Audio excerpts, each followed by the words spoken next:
Serbia থেকে Italy পর্যন্ত আমাদের কন্ট্যাক্ট ছিল 1800 ইউরো এবং ক্রোয়েশিয়া জঙ্গলে আমাদের 2জন লোক মারা যায় অতিরিক্ত ঠান্ডার কারণে এবং পানি প্রচণ্ড ঠান্ডা ছিল। পরবর্তীতে আমরা অনেক কষ্টের পর আমরা ইতালিতে পৌঁছাই। আসসালামু আলাইকুম, আশা করি সবাই ভালো আছেন। যারা আমার ভিডিওটি প্রথম দেখছেন অবশ্যই ভিডিওটিতে একটি লাইক দেবেন এবং চ্যানেলটিকে সাবস্ক্রাইব করবেন। তো আমরা সার্বিয়া থেকে আমাদের ট্যাক্সিতে করে নিয়ে যাই বসনিয়াতে নিয়ে যাওয়ার পর আমাদের একটা বাসাতে আমাদের রাখে এবং আমরা ওইখানে 17-18 দিন মতো থাকি, কারণ আবহাওয়াটা খুবই খারাপ ছিল এবং প্রচণ্ড বৃষ্টি এবং বরফ পড়তেছিল। তো অবশেষে আমাদের ওইখান থেকে বের করে গেমের উদ্দেশ্যে। তো ওইখান থেকে আমাদের বর্ডার অঞ্চলে নিয়ে যায়। বর্ডার অঞ্চলে নিয়ে যাওয়ার পরে একটা ভাঙা ঘরে রাখে। ওই জায়গায় 3 তলা একটা বিল্ডিং ছিল। তো ওই বিল্ডিংয়ে কোনো মানুষ থাকতো না, জঙ্গলের ভিতরে। তো ওইখানেই এই দালালরা কী করতো, এই যারা আমাদের মতো আনলিগেলভাবে ইউরোপে আসে তাদেরকে ওইখানে নিয়ে রাখে প্রথমে। পরবর্তীতে ওইখান থেকে জঙ্গল পার করে, জঙ্গলের ভিতর দিয়ে যে রাস্তা আছে ডঙ্কাররা ওইখান দিয়ে পার করে। তো আমাদেরকে সারা রাত ওইখানে রাখলো। রাখার পরে সকাল যখন 8টা থেকে 9টা বাজলো তখন গ্রুপ ভাগ করলো। ভাগ করে ওইখানে 6-7 জন ডঙ্কার ছিল। ওরা প্রতিটা গ্রুপে 8 জন 10 জন 12 জন এরকম করে ওরা নিয়ে আস্তে আস্তে হাঁটা ধরলো। তো জঙ্গলের দিকে আমরা অগ্রসর হতে থাকলাম। পরবর্তীতে আমরা এক জায়গাতে গিয়ে থামলাম। থামার পরে ওইখানে ছিল নদী আর কি, ছোটো একটা নদী। তো ওইটা পার হওয়ার জন্য আমরা ওইখানে অপেক্ষা করি। পরবর্তীতে একটা স্পিরিট বোট থাকে, ওইটা হচ্ছে কিন্তু জঙ্গলেই হয়তো দেখাশোনা করে। তো ওই জায়গা ওই লোকটা আমাদেরকে কি করে পার করে দেয়, সবাইকে পার করে টাকার বিনিময়ে। এবং ড্রঙ্কারদের থেকে টাকা নেয়, ড্রঙ্কাররা আমাদের থেকে টাকা নিয়ে যায়, ওই টাকা আবার ওদের দেয়। পরবর্তীতে আমরা ওইখান থেকে জঙ্গল দিয়ে হাঁটতে অনেক হাঁটি, সারাদিন হাঁটি। প্রায় শেষ বিকেলের দিকে আমরা চলে যাই প্রায় শেষ প্রান্তে জঙ্গলের। তো শেষ প্রান্তে যাওয়ার পরে দেখি প্রচণ্ড পানি, অনেক বেশি পানি এবং ঠান্ডা প্রচণ্ড। পরবর্তীতে আমরা ওইখান থেকে যখন পানি পার হতে যাই, একদম তলান পানি থাকার কারণে আমরা ওইখান থেকে পার হতে পারি না। অনেক কষ্টের পরে আমরা রাস্তা হারিয়েও ফেলি ওইখানে এবং রাত হয়ে আসে, সন্ধ্যা নেমে আসে। পরবর্তীতে আমাদের ওইখানে 2টা লোক মারা যায়। মারা যাওয়ার পরে ওইখান থেকে আমরা পুলিশের কাছে ধরা দেই। ডঙ্কাররা সারা রাত আমরা জঙ্গলেই থাকি, আগুন জ্বালাই। আগুন জ্বালানোর পরে ওইখানে কাপড় টাপড় যা ভিজে ছিল শুকাই। সবাই খুব দুর্বল ছিল, ক্ষুধার্ত ছিল। তো পরবর্তীতে ওইখান থেকে ওরা আমাদের ফালাই রেখে চলে যায়। ডঙ্কাররা চলে যাওয়ার পরে আমাদের বলে তোমরা পুলিশের কাছে ধরা দাও। তো ওইখানে জঙ্গলের ভিতরেই পুলিশের কিছু চৌকি ছিল বা যারা সিকিউরিটি গার্ড। তো আমাদের ওইখানে যাইতে বলে, লোকেশন দেয় একটা পুলিশের ইসের। তো পরে আমরা ওইখানে যাওয়ার পরে দেখি যে ওই যে পুলিশের একটা ছোটো ফাঁড়ি, ওইখানে কোনো পুলিশ নাই। পুলিশ না থাকার কারণে আমরা আবার আরেক ফাঁড়িতে চলে যাই।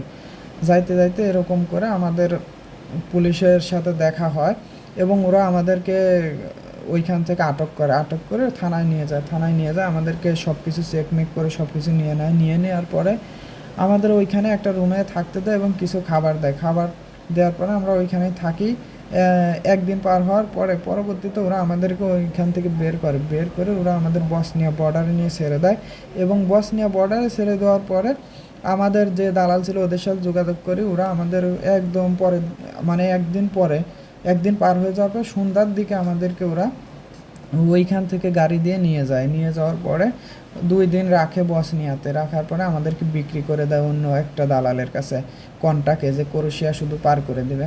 তো পরবর্তীতে আমরা ওইখানে 2 দিন থাকার পরে আমাদের ওইখান থেকে বের করে কিছু কেনাকাটা করে গেমের সময় যা দরকার হয় প্রয়োজনীয় পানি জাতীয় কিছু।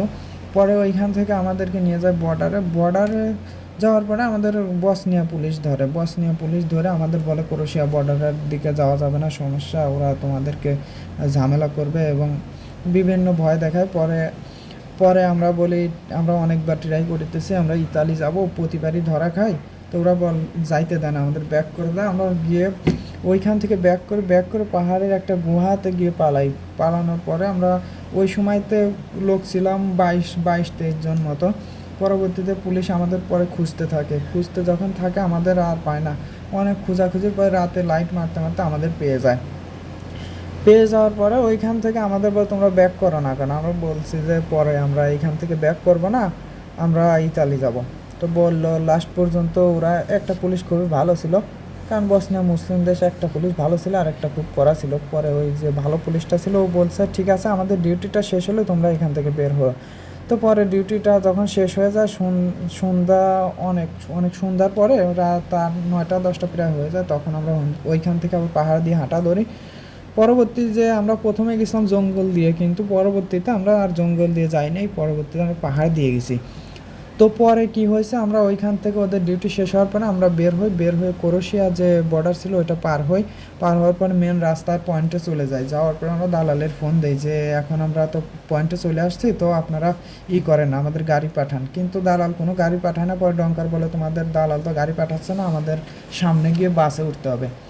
তো ওইখান থেকে আমরা জঙ্গল পার হওয়ার পর আরও 2-3 ঘন্টা হাঁটি। সবাই খুব ক্লান্ত, একদম গায়ে কোনো শক্তিই ছিল না, খুব ক্ষুধার্ত। তো যাওয়ার পরে আমরা জঙ্গল পার হই এবং বাস স্টপের থেকে কিছু দূরে আমরা জঙ্গলের ভিতর অপেক্ষা করি। কিন্তু ওই দিনে শেষ বিকেল হয়ে যায় একদম, কিন্তু লাস্ট একটা বাস থাকে, কিন্তু আমাদেরকে ওই বাসে ওরা উঠায় না, বলে এই বাসে গেলে ধরা খাইবা। কিছু লোক আগেই বাস স্টপে যা দাঁড়ায় রয়েছে, তো ওরা আমাদের পরবর্তীতে ওইটাই উঠতে দেয় না। সারা রাত আমরা জঙ্গলে থাকি খুব ঠান্ডার ভিতরে। তারপরে আমাদের সকাল যখন 9টা হয় আমরা খুব কষ্ট করি, আমরা বলি টাকা যা লাগবে আমাদের এইখান থেকে রাতেই পার করেন, তো ওরা পারে না। তো পরবর্তীতে কি হয়, আমরা ওইখান থেকে সকালে বের হয়ে বাসে উঠি। অনেক কষ্টে করে, মানুষ দেখে ফেলবে, খুব লুকায় বাসে ওঠার পরে আমাদেরকে বাসে উঠাই দেয় ডঙ্কার উঠা দেওয়ার পরে আমরা জাগরিবের উদ্দেশ্যে রওনা হয়ে যাই। আর ওইদিকে আমাদের উঠা দেওয়ার পরে ওই যে ডঙ্কার ছিল ওকে নাকি পুলিশে ধরে নিয়ে যায়। পরে আরেকটা ডঙ্কার ছিল, আর কিছু লোক বাকি ছিল, সাথে কিছু মেয়ে ছিল, 3-4জন মেয়েও ছিল, নেপালি ছিল, বাংলাদেশি ছিল, পাকিস্তানি ছিল, মেয়েরা ছিল নেপালি। তো পরবর্তীতে আমরা ওইখান থেকে জাগরিব এসে আমরা স্লোভানিয়া বর্ডারে যাই। স্লোভানিয়া বর্ডারে যাওয়ার পরে ওই সময় দালালে গাড়ি ঠিক করে দেয়, টাকা আমরা দেই, বলে পরে দিব, কিন্তু আসলে পরে দেয় না। তো পরে বর্ডারে গাড়ি নামাই দেয়, বর্ডার থেকে হয়তো 1 কিলোমিটার দূরে নামাই দেয়। আমরা হাঁটতে থাকি, আর ওই ক্রোয়েশিয়ার যে পুলিশ আছে ওই পুলিশগুলো আমাদের ওইখান থেকে ধরে নিয়ে আমাদের আটকে রেখে পুরো ফিঙ্গার যা ছিল নিয়ে আমাদেরকে রাত 12টার দিকে ছাড়ার পর আমরা ট্রেন স্টেশনে সারা রাত কাটাই, খুব ঠান্ডা বাতাস। কিছু খাওয়া দাওয়া করে একটা দোকান থেকে মোবাইল চার্জ দিয়ে, এক চাচার দোকান থেকে। পরবর্তীতে আমরা ওইখান থেকে চলে যাই আবার জাগরিবে, ভাবি সকালে দালালের সাথে কথা হবে, তারপর যদি আবার গাড়ি দেয় তারপর যাব। কিন্তু আসলে দালাল আর ফোন টোন ধরে না সারা রাতের ভিতরে, এবং অন্যান্য দালালের সাথে যোগাযোগ করে তারাও অনেক বেশি টাকা চায়। পরবর্তীতে ওইখান থেকে নিজে আমরা পার হই স্লোভানিয়া পার হয়ে স্লোভানিয়া পুলিশ ধরে। ওইখান থেকে আমাদের স্লোভানিয়া ক্যাম্পে নিয়ে যাওয়ার পরে 2-3 দিন আমরা ক্যাম্পে থাকি। প্রথম পর্যায়ে আমরা স্লোভানিয়ায় গিয়ে বাসে ওঠার পরে ওইখান থেকে আমরা প্রথম পর্যায়ে পার হতে পারি না, স্লোভানিয়ার বর্ডার আর ইতালির বর্ডারে পুলিশ ধরে। তারপরে ওইখান থেকে আবার ফেরত আসার পরে আমরা পরের দিন আবার রওনা দিই, রাত 2টা পর্যন্ত আমাদের আটকিয়ে রেখে তারপরে ওরা ছাড়ে। তারপরে আমরা দ্বিতীয় দিনে গিয়ে আমরা সফল হই এবং ইতালির বর্ডারে আমরা হাঁটতে ঢুকে যাই। তারপরে এটাই হচ্ছে সফলতার গল্প আমাদের ইতালি আসা।